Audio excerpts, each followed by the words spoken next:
Ja som chemický čarodejník Rastio A ja som jeho asistentka Majka. a my vám dnes ukážeme pokus Neviditeľná voda alebo oxid uhličitý. Budeme potrebovať ocot, sódu bikarbónu, aparatúru, ktorú sme si dopredu pripravili a na overenie. Budeme potrebovať kadičky, vodu, špajle, kahaň a zápalky. Samozrejme, so zápalkami pracujeme opatrne. Do banky si nasypeme sódu bikarbónu a do lievika ocot. Samozrejme, som si to dopredu pripravil. Pomaly prikvapkávame ocot do Ale sódy pozor! bikarbónu. Soda bikarbóna nám nesmie vybublať z banky do kadičky. Takže opatrne.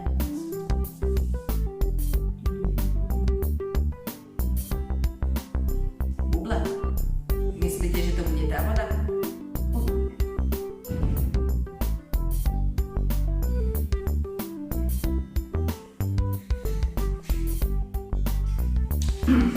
Myslím, že možno už by sme tú vodu aj mali pripraviť. Ale pre istotu.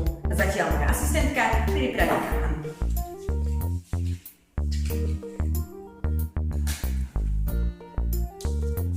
Samozrejme, so zápalkami pracujeme opatrne.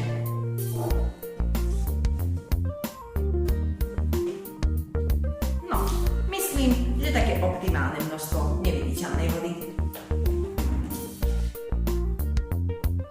Pomaly si zapálime špajle.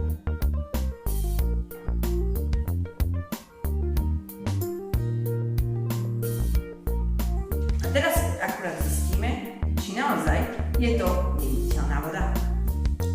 Pozor. Takže akože ty zhasínaš vo vode, to už dávno nie je moderné. Ja zhasínam v neviditeľnej vode.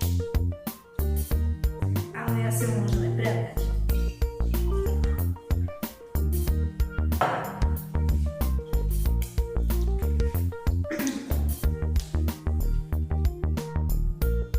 A opäť sa snie.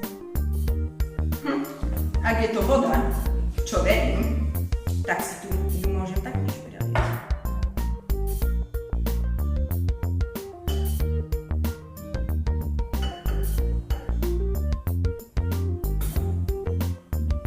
A pozeraj.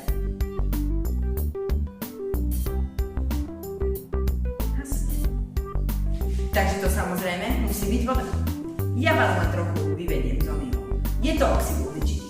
Pomocou octu a sódy bikarbóny sme vytvorili dostatočné množstvo oxidu uhličitého, ktorý zabraňuje horeniu. Ten je ťažší ako vzduch a tak sa usadil na dne banky. Preto nám špajla zhasínala a taktiež sa dá prelievať, no opatrne, pretože ho môžeme